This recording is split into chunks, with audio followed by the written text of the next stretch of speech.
Welcome to Mammoth Spring State Park, which is named after Mammoth Spring right here. This is in kind of northeastern Arkansas, kind of north central Arkansas, right on the border. Missouri is just like a few hundred feet that way. Why is this place special? Why am I here? This is the largest spring in Arkansas. It is the seventh largest spring in the world. And the highway is right there, so it's actually really easy to get to. You can hear it. What's going on here? Well, first off, you have a ton of water that's coming out of a spring that's actually 70 feet below the surface right there. This water is quite cool. It's 58 degrees Fahrenheit.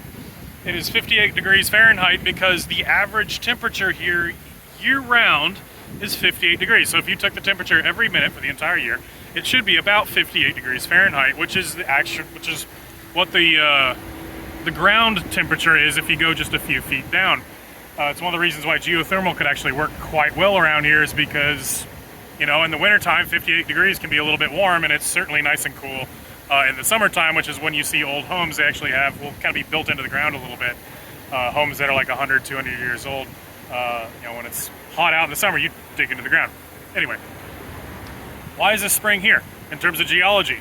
This is karst terrain. That means it's limestone and dolomite and dolostone that makes up the geology here, and water will flow through that very easily because that rock is easily dissolved by acidic water.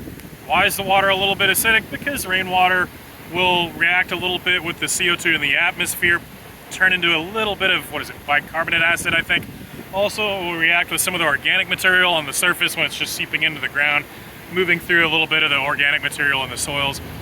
Seeps into the ground. Now it's a little bit acidic, and it starts to dissolve that limestone or that dolostone or dolomite, which is made mostly out of calcite, or the dolomite, which is, you know, the calcite is CaCO3 and the dolomite is calcium with a little magnesium and carbonate in it. Anyway, it'll get dissolved out, make these big caverns, and it makes for a lot of ease for water to flow through it. Well, there's a lot of water that's flowing underground here.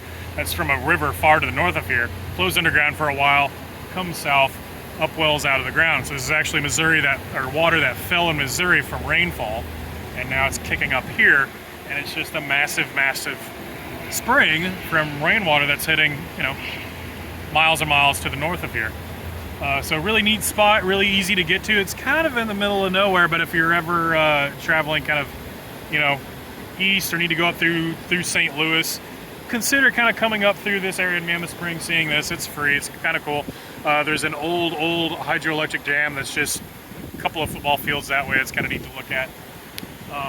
Yeah, really kind of a different place, unusual, and it's all because of the geology.